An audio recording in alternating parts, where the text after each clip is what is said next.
Ladies and gentlemen, welcome to another edition of the Bobcats Coaches Show here from Crossroads Social House in Wytheville, alongside our player guest tonight, Zach Ross, who's celebrating a Super Bowl championship for his Seattle Seahawks, by the way. Congratulations, and thank you for defeating the rise of the evil empire known as the New England Patriots before it could get started again. Shout out to Drake May for folding like a lawn chair. That's head coach Wojtek Zemlika, and happy birthday to Todd, one of our regulars here at Crossroads. Happy birthday, Todd. Good to see you. He's even got his Burger King crown, so he's good to go. Zemi, an eventful weekend, but albeit a pretty successful one. Not the result you guys wanted Saturday. Of course, you would have liked to get full points in both games, but I think with everything that went into the game on Friday, you know, the long travel, everything that happened leading up to it, I think that was a really galvanizing result for you guys and a resilient effort from your group.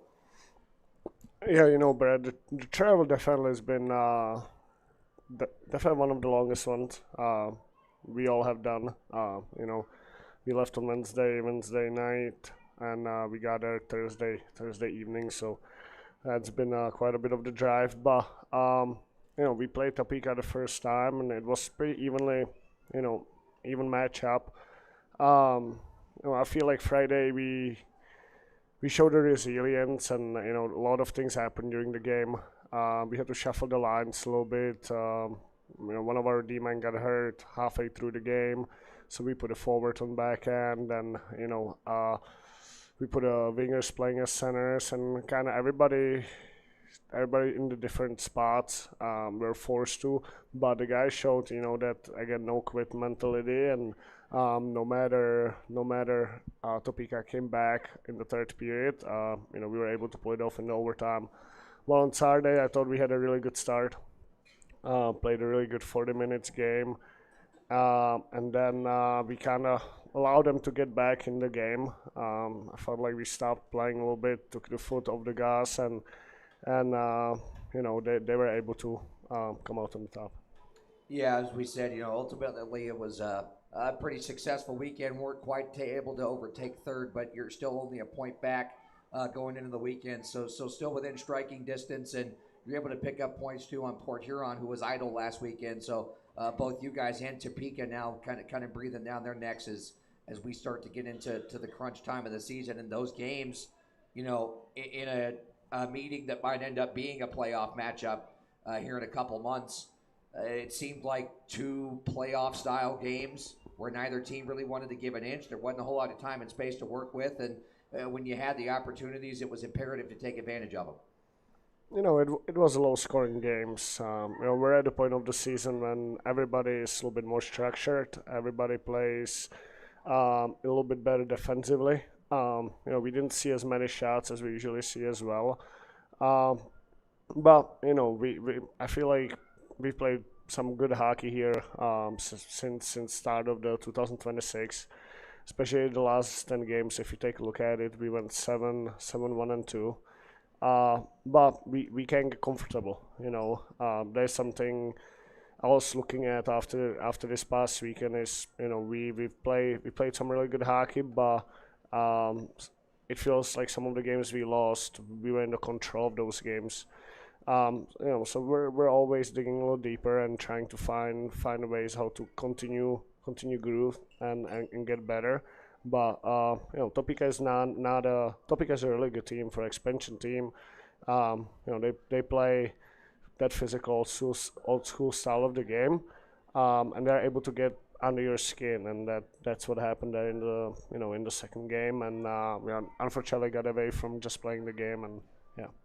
Yeah, there were two things you touched on there, and then that last little sequence I wanted to touch on before we get to Zach. You talked about shuffling the lines around on Friday. I touched on it on the broadcast when you saw you have that top line. Well, I say top line. There isn't really a top line. I mean, it at this point, you know, we know the depth on this team. It's rolling three lines, but when you have that line that started the game Friday of Martin, Gallagher, and Jesso, all three of which aren't necessarily natural centermen or natural wingers. They just kind of fit the forward, I guess, definition, and any one of them at any given point can step in there and take a face-off. Same thing with Daly's line, Merckx, Stuckless, Kozirev can even step in there and take a draw if he needs to. I mean, there's a lot of versatility in terms of who can step up at any given moment. Well, Brad, the game is too fast nowadays. Every one of those guys know how to play a winger or a center. It's more 1, 2, 3, 4, 5 than really position nowadays. So I don't feel like it's too much of a jump, but it is a little bit of the jump. With Sorrells going up to play for Knoxville. We put Carson to play center. He has done it for us in the past, and then in the half of the game, I had to ask Carson to go play defense. So then we put Dales in the middle. That was the most shuffle we've done there. Danny's line and Stuxis with Marek and Cozy, they stayed together. So it was more like changing, a little bit of the back end too at a time. So now you're putting different guys in different positions. You're putting different D on the power play, putting different guys on the penalty kill. But again, the guys show that they are ready to play any position, and they, at the end of the day, they came together. There was a great energy on the bench and found a way to win. Yeah, Zach, as a player, those are the type of games, albeit low scoring, but those are the type of games that you really love being a part of, right? Is those playoff style games where neither team wants to give an inch. It's fast, it's physical. There's not a whole lot of time and space to work with, especially you as a defenseman. That's something that I know you guys pride yourselves on. So just kind of walk us through, what the experience was like there and how cool it was to play in that type of game and what could end up being a playoff preview. Yeah, it was a lot of fun. The environment in Topeka was awesome. The crowd was very loud. There's a lot of noise being made with the drums or the buckets, whatever it was. Was that a bell, a bucket? It was something big. I know that. It was something loud. It was something loud for sure. My ears might still be ringing from it, but it was just a lot of fun. Those games where it's just kind of go. You're always in it. It's always competitive. Those are the best ones to play. So I thought we did a pretty good job this weekend of controlling the pace for most of the weekend, and now it's just about taking the next step. There was one thing that I noticed towards the end of the game Friday. I don't know why it took me so long to notice it, but defensively for you guys, something that you and I touched on going into the weekend was Topeka's experience level in some degrees, and they're a very aggressive team on the forecheck. You guys had a really great solution to that, which was just skate, and it seems simple, it seems contrarian, but for you guys as a defensive unit, it worked to a T. So kind of walk us through that process. Yeah, I mean, I take a lot of pride in breaking pucks out, especially from our own end, and moving pucks up the ice, getting it to the guys that are good at scoring goals. So, I thought we did a good job. We had a good system set up beforehand, knowing where we wanted to move pucks, being predictable for our forwards to get them the pucks, and then we just tried to execute. Brett, skating on the first touch is very important. Every time you take a stride, the whole picture changes. The forecheckers are somewhere else, and then you kind of keeping the same gap between yourself and the guy chasing you. And it opens up options for you. If you don't skate and you don't move your feet, they're able to take your options away, and the next thing you know, you're in the panic mode and you're just throwing the puck away. So, I think our decor did a good job at skating the puck. Our forwards, they're helping them by coming back hard and being open and being the support position. Like Zach said, they've been predictable to each other. But late in the game like this, it's when you play there with the lead, you have slightly different structure than if you're chasing the game. With Topeka, they usually are a little bit more aggressive at the end of the game, and so one forechecker, they send two forecheckers, and they trying to distract the exit breakouts and then force some turnovers. So we kept it very simple. Up ice tried to keep the pucks away from the middle of the ice, and despite them being able to find a way getting back on to the game on Friday, I think for the most part, it was a 1-goal game, right? Like rebounds, shot will happen here and there. There's going to happen breakdown. Hockey is a game of mistakes. They're able to find a way to put that one in. But again, the most important part to me was that the guys didn't quit and they just kept going, and they knew, they were confident that, we can win the game. Yeah, we talk about the breakout aspect of it, Zach, but especially in Saturday's game, you look at the goal that Dennis scored and how important it was for you guys as a defensive unit to be involved offensively and be active in the play and smart on those pinches, right? Yeah, this weekend versus Topeka, just the way they play the game, it felt like it was a little bit tougher to get involved offensively. So it was really crucial to capitalize on the chances that we did get when we did get the puck touches in the O-zone. And like you said, Dennis scoring from the point there, just a quick shot. We work on those in practice all the time, just getting pucks on net. And that was a good hard shot and found a hole. So I was super excited for Dennis to see that one go in, and hopefully more goals coming from the D-court too. And it was at a point in the game where, kind of towards the late portion of the period, the ice is starting to get chippy, starting to get snowy. Puck really seemed to be bouncing around at a lot of points over the course of the weekend, but especially at that sequence of the game. And, the intelligence from Dennis on that shot was great to see, just because, he can see that kind of happening, and he knows, hey, this is probably going to be a knuckleball if I send it towards the net, and something good's probably going to happen, right? Yeah. Like I said before, sometimes it's just all about getting it off quick and getting it on net, because you never know what could happen when you put pucks on net. So he just read the situation very well, standing there at the point. He got a nice pass from our forward going low to high. So we work on all that stuff all the time, and it was really nice to execute it. And then it was even better to see the puck go in the net. Yeah, Zimmy, almost reverse carbon copy, if you will. First goal Friday and first goal Saturday. Mark sets up Nikita on Friday. Saturday, it's the inverse of that. It's Nikita setting up Merck. So talk about how that line was able to step up and create a lot of chances this weekend. Honestly, I think that was our best line all weekend long. Merck with Stux and Cozy, and Zach with Dennis on the backhand. They created probably the most ozone possession both of the games. They've been able to make a plays down low and create some great scoring opportunities.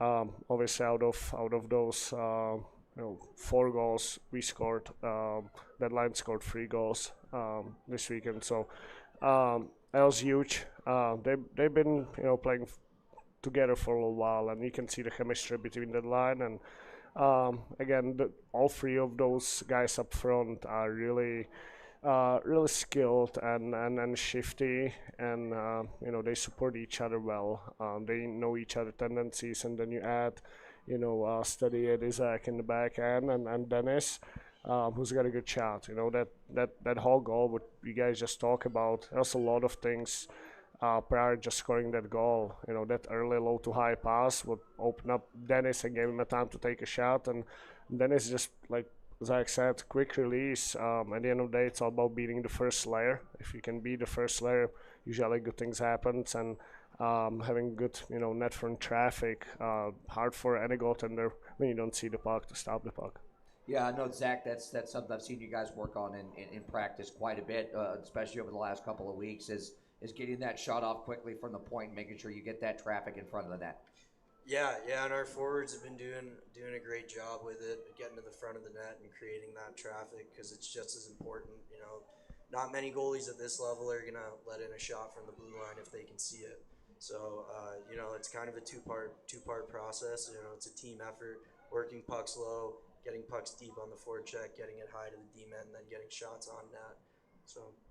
Yeah, goaltending stepped up big. Speaking of this weekend, for you guys, Schrummer was great. Talk about what you were seeing in playing in front of him this weekend. Yeah, man, Schrummer's been awesome. It's been kind of surreal, playing with the guy last year in school and now playing with him here. I've seen so much growth from the kid, and he's been great all year. He's been a wall. So we really rely on him back there, and we got some other good goaltenders too, like Hussey and Maxie, and I see all 3 of them talking all the time, always trying to get better, communicating, and we do a good job too as a D-corps, trying to talk to Schrummer and letting him know where he can help us out and where we can help him out. So it's just been awesome. He's been playing great for us. I can't remember if you were on the ice for this sequence or not, but Schrummer had a semi-viral moment in the second period Friday where he decided to unleash some dance moves. How many of you saw it? What was the reaction? Because they were actually pretty on point. That's funny. I haven't seen Shrummer dance a lot too. I haven't really seen him bust a leg yet. So, but that's him. You know, he's super loose. He's loosey goosey back there, but he's focused all the time. So when he's dancing like that, it's usually probably a pretty good sign for us that he's feeling himself. So Yeah, Zemi, for you as a coach, that's a funny, silly moment. But for you as a coach, you know that means he's just as locked in when he's that loose, right? Well, like Zach said, he's very loose, and that one thing about him, all 6 periods, you could see a smile on his face. Every time he came to the bench, he was smiling. He was, just enjoying the game. And when you're enjoying the game, the game kind of comes to you.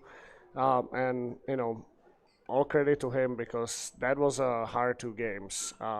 It was a choppy games. The shots were coming from anywhere, so we had to stay engaged. Definitely, wall for us on the back end. He made some huge saves. Thanks to him, he kept them on the low score the first game and honestly the second game as well.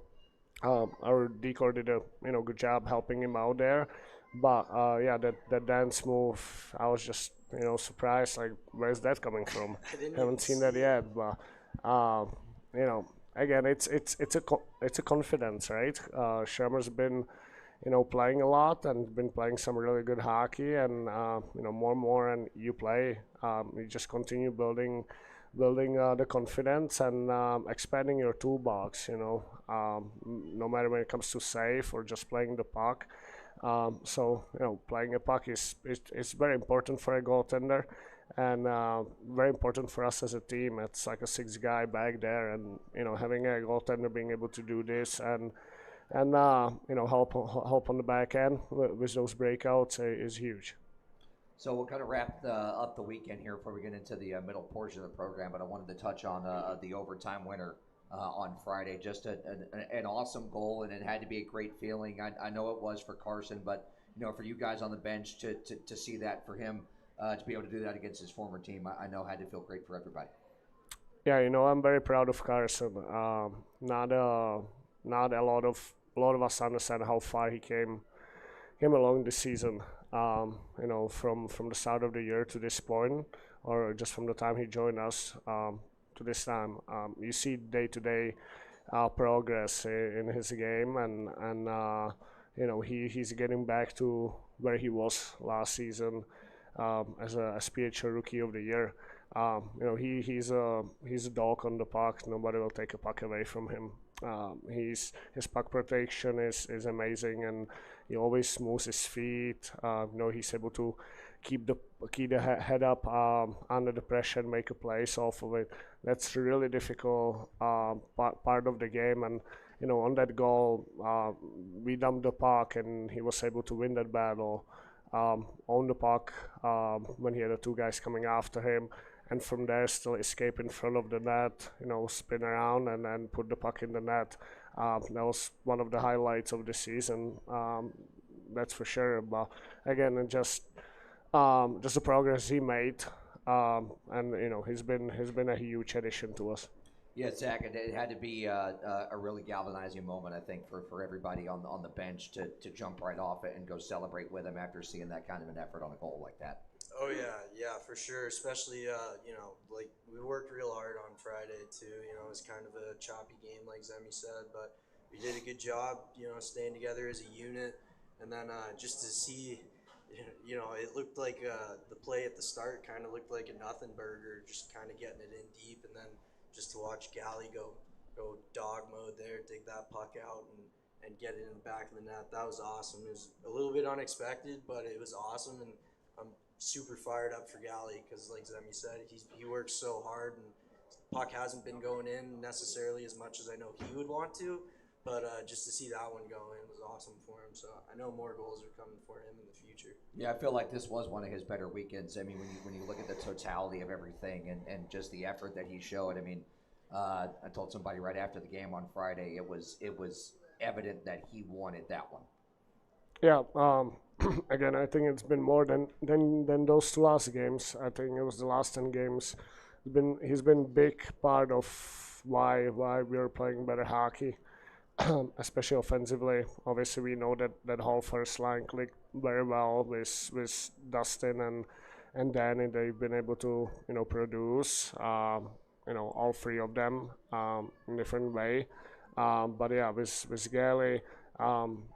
Like Zach said, he hasn't been putting the puck in as much as he would like, but sometimes you just go through those days, right? But he's been doing so much outside of just being productive, just being able to create opportunities for his teammates, owning the pucks down low, help us to possess the puck more, um, and then obviously his presence on the power play too.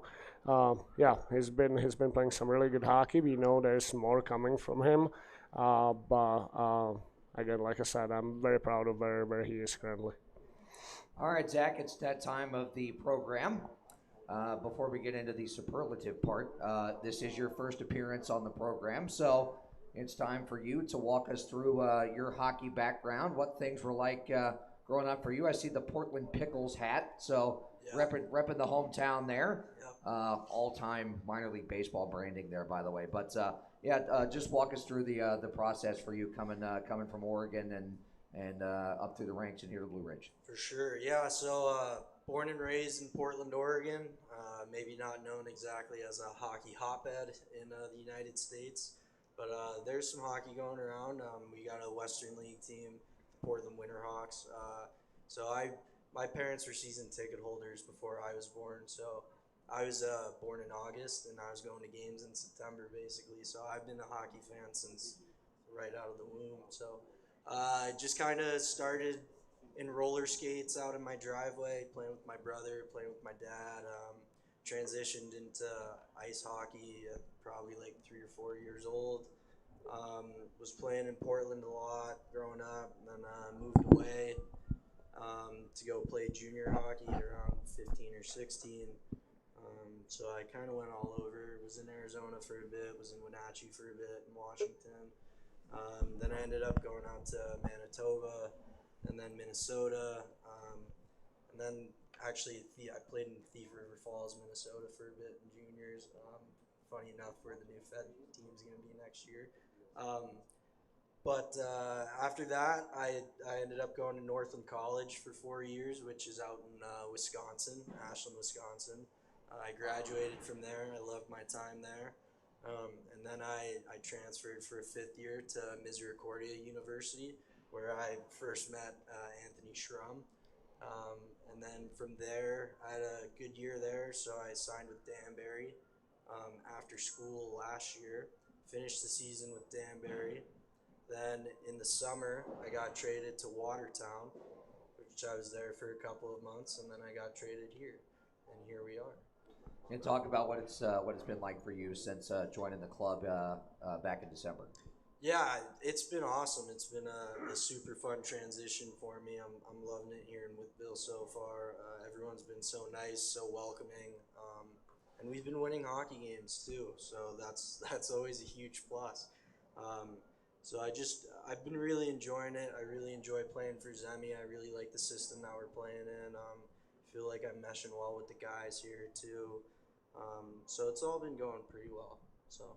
Yeah, Zimmy, real quick, just touch on what it's like to have Zach's presence out there, on the ice and off the ice in the room. Before we pulled the trigger on making the trade happen with Watertown, we were in the situation looking for a steady Eddie defenseman back there, and watching the film, and we actually played the weekend prior to us making the trade. We played against Watertown, and looking at Zach, he fills the role of steady Eddie defenseman. He loves to wheel with the puck. He's good defensively, reliable defensively. and that's a big plus. He can play in all situations, penalty kill, power play, 5-on-5. And that's exactly what we're looking for. With knowing that Zach had some injuries this season, and while his time in Wartown, he played with broken hand. Sometimes it's a little things what not everybody takes a look at. Because when you look at his last year in the college, he had outstanding numbers as a defenseman. So, we knew that he's about to be healthy, and then again, just looking for the steadiness. What as simple as it sounds, it's not easy to find. And since Zach came in, our whole decor has improved here over the last I'd say 10-15 games, and we've been playing some more reliable, better defensively hockey, and he's a big part of it. So we're very excited to have him, and we just let's keep our decor going the way they've been going, and yeah. Yeah, I speak for everybody that when I say we're super happy to have you here around, and you've been a great addition to the club, and yeah. Thank you. Yeah, appreciate it. So let's get into the give a round of applause. There we go. Yep, I like it. There we go. Let's get into the superlative portion of the program. Each week we ask the player guest 5 questions about his teammates. You are allowed to throw guys under the bus if it is necessary, and Zemi is allowed to jump in at any given point in time if he feels necessary. So, our usual first question, biggest comedian on the team. Who's the funniest guy on the roster? Oh, for me, it's Robin Erickson. I'll tell you what, Robin's answer to the who's the most romantic on the team had all of us, our sides were split. I think Robin, I always say Robin just lives his life in like one big meme. It's so funny. He's always making jokes. Yeah, he was one big meme on here last weekend too. That's for sure. Second question: who would you not want to date your sister? Well, Valentine's theme it. I mean, wow. Since I have to have an answer, I would say I'd be cool with everyone, but since I have to have an answer, I'll go with Saintsy just because I don't know him too well yet. He's only been here for a couple weeks, so I'm looking forward to knowing Saintsy a little bit more after that answer. There you go. That answer may change after you come to know him. It might. Here, so it might. We don't know. Third question. Friday night is Friday the 13th. By the way, 300 free Jason masks if you are brave enough to enter Hitachi Energy Arena. Jason's mom may or may not be there.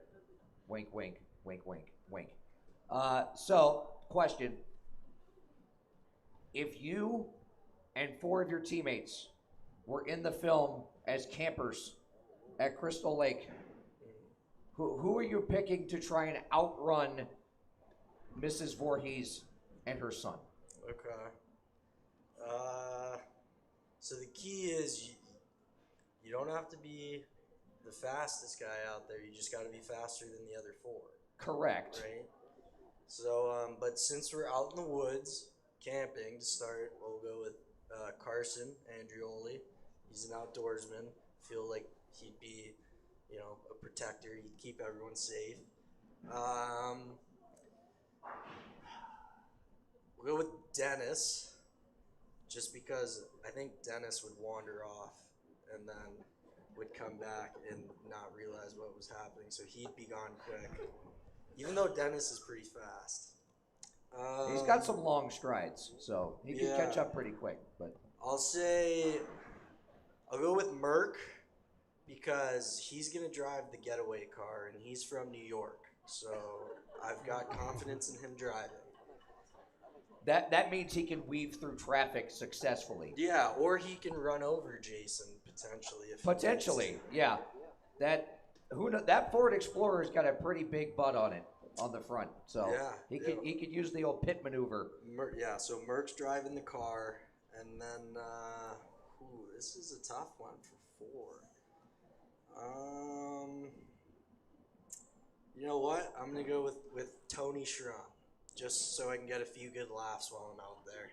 keep things loose. I feel like Shrummer in any horror movie would just be the oddball comedic relief character. Yeah. Which fits so well. He would be the guy that would look at everyone and go, "Why are we running into the garage full of chainsaws and not running?" Why don't we just get in the running car? They'll be expecting that. So those are my 4 answers. I think I'll go with. That's solid. That's solid. Okay, Saturday night, our sponsor is Denny's. As we all well know, Denny's has a Grand Slam combo thingy. You had to pick 3 guys to go head to head to head in a Grand Slam combo eating competition. Who are we picking and who wins? Oh, am I involved in the competition? You can be. Okay, if I'm involved, Robin's not involved because I'll have no shot. Because that's an automatic, loss right there. Okay, we'll go with if I'll be in the competition, so then I'll go with Cozy,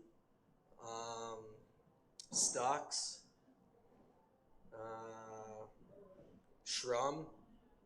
He probably won't even eat much. He's gluten free anyways. So Shrum. They'd be gluten free pancakes. Oh, okay. So he's in, and then those do exist. For a 4th, you know what? I don't know. This is a little bit of a wild card, but I'm gonna go with Danny Martin. I don't know if he's good or bad in an eating competition. He could go either way. I feel like if you put breakfast proteins in front of Danny, he's going to go ham. Probably. If we put fried food in front of Danny, like if we tell him to eat a hamburger and fries, he might scoff at it. But if we give him biscuit, pancakes, sausage, sprinkle a little bit of bacon in there, I feel like he's going to go nuts. So I think that's a solid pick. I'd still feel pretty confident in my chances. I think you would. But again, if Robin was in the competition, no one else has a shot. This is our weekly reminder that if Robin is here on July 4th, he will be on Main Street in the Skeeter's hot dog eating competition and he'll probably win. And he will probably win. Robin's just the second coming of Joey Chestnut at this point. I'm convinced. I am convinced. Swedish version. The Swedish Joey Chestnut. Put a little accent over the E. The little 2 dots. Okay, 5th question. What is our 5th question? Have I already asked 5 questions? I asked 4 questions? Okay, I got one. You and one other teammate, bobsled relay, gold medal on the line. Who are you putting in the Olympic bobsled? I don't know much about bobsled, to be honest with you. I have seen cool runnings, so I know I'd probably want to be the brakeman. I don't want to be the driver. So, I don't even know what the physics of a bobsled. Do I need someone big? Do I need someone small? A mixture of both. Just like a medium size. Yeah. I could edit this to curling. You know what? I'm gonna go with Galley, and we'll probably crash on the way down. But Galley will be driving, and I'll be the brakeman. There you go. I like it. Speaking of the Olympics, very quickly before we move on, shout out to the USA women. 5, 10, 15, 20 goals in 4 games. They shut out Canada today 5-0. That is the first time ever in the Winter Olympics that Canada women's hockey has been shut out. First time ever. First time Team USA has had a 3-goal lead on Canada since the first women's Winter Olympic hockey competition in 1998. And Team USA is undefeated going into the quarterfinals. So shout out USA women. The ladies are absolutely buzzing, and things will get going tomorrow. We'll see if Zemi pulls out his plaid suit this weekend in true Herb Brooks fashion in celebration of the Olympics. I don't know. Zemi, have you seen Miracle? Yeah. Okay.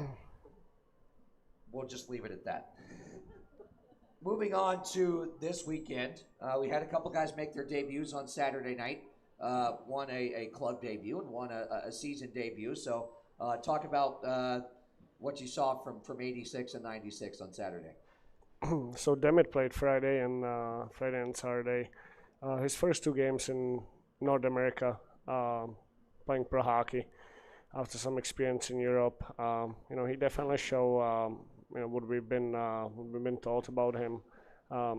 for European player, he's been pretty gritty out there, good in the battles, finishing his checks.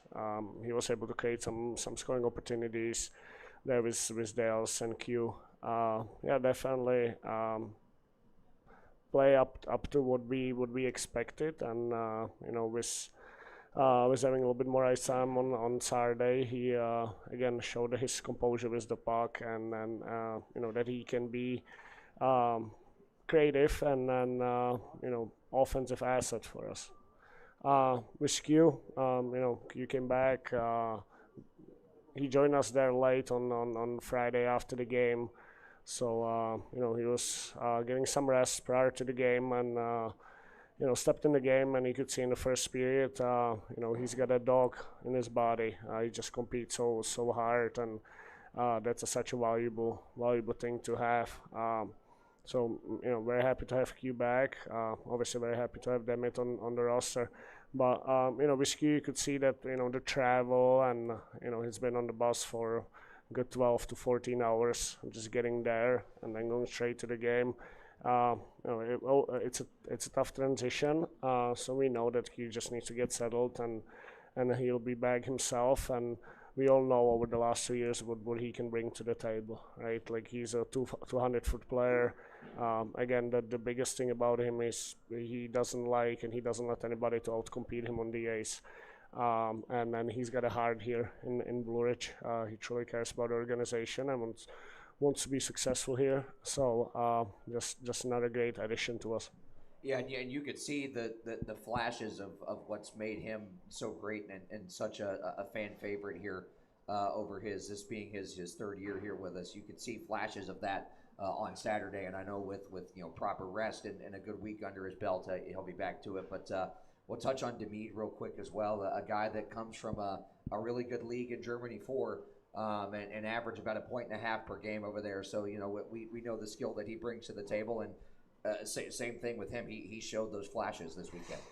It's a little bit different style of the game over there. They don't play any physical. There's no physicality in the game over there in Germany and I don't think it's up to that pace and the competition what we see here in our league. But prior to playing Germany 4, he played in the second top league in Russia. That's a really good level. That's where you have players going to their top league, to the KHL, and eventually here in the NHL. So he's played against some good competition, and he's been practicing here with us for about 10 days prior to the game. So he got comfortable. We want to give him a time after his flight here to kind of settle in and get used to that North American style of the game. And again, I think he had a really good games, both of the games, and it's the first 2 games, so that there's gonna be coming more from him, and no matter how much he practice, the game is still different, right? So he'll get a couple more games under his belt, and then I'm sure that again, what he's gonna bring to the table will be consistent, and he can put a puck in the net and create and be that offensive threat for us as we want him to be. Zach, going into this weekend, another big set of divisional games here as 2 through all the way down to our opponent this weekend in 6. They're really starting to tighten up. Indiana's starting to catch up on Watertown too, so 2 through 7 really starting to tighten up here in the division, and going up against your former team, a little different than the last time that you were in this building and they were in this building. So you'll be on the other side of things this weekend. So talk about how much you're looking forward to that this weekend. Yeah, I'm super excited. Obviously, I've had this one circled on the calendar for a couple of weeks now. Watertown's still a good team. They're still talented roster. With the leadership group that they have too, they're going to come out and battle for a full 60 minutes. So, we can't take them lightly. We got to be ready to go from the jump all weekend too, because I think we are the better team, but we got to go out there and prove it. So. Yeah, Zemi, the last time you guys played Watertown when they were here, it was it left a little bit of a sour taste in your guys' mouths the way that the weekend ended. With the win on Friday, they're the last second win, and then kind of letting things slip away Saturday and getting off to the getting behind on Sunday. So for you guys, I think a big redemption opportunity this weekend, especially when you look at the totality of the season series here. It's a 5-game season series, and Watertown's up 3-2. So if you win both this weekend, you're going to take the season series. Yeah, definitely got some unfinished business there with Watertown. So we've played them 3 times. We're down 3-1. We got 2 more games left, so we have opportunity to get back to that 500, and that's the goal. Although Topeka, Denbury, all the last few teams we've played, they kind of played a similar style of the game, so it doesn't have to change much. We just gotta continue focusing on our game and what works in our game and what we seems to struggle. So we've been sitting here a couple months back and talking about how to get a lead, how to get first goal. Now we've been doing it. Now we just gotta learn to play the full 60 or the remainder of the game since we get that lead and have that killer instinct when it comes to that third period. So that's more our focus on right now is being able to protect our lead and don't change a thing. Let's continue playing our game like it's a 0-0 mentality. But yeah, it's there's no doubt that that's a big weekend for us and an opportunity for us to every last 3 weekends we've played, we've been playing for something, right? And no matter it's a small goal or it's a big goal, it all leads to that ultimate goal what we have. So again, it's very important for us to show up and then get a job done this weekend. Yeah, Zach, Jimmy talks about playing with the lead and 7-1-2 in your last 10, but those 2 losses have come with a 2-goal lead in the third period that has slipped away, so that's I'm sure going to be a point of emphasis going into the weekend. Yeah, it's been a point of focus for the last few weeks with us. I think it just comes down to making simple plays too in clutch times and not trying to do too much as well. I think there's like you said, we've been good in the last 10, but there's room to grow, and I think that's a huge key that we've been worried about, and we're going to keep worrying about is playing with the lead and then finishing games hard and not letting teams back into games. That's kind of the main point.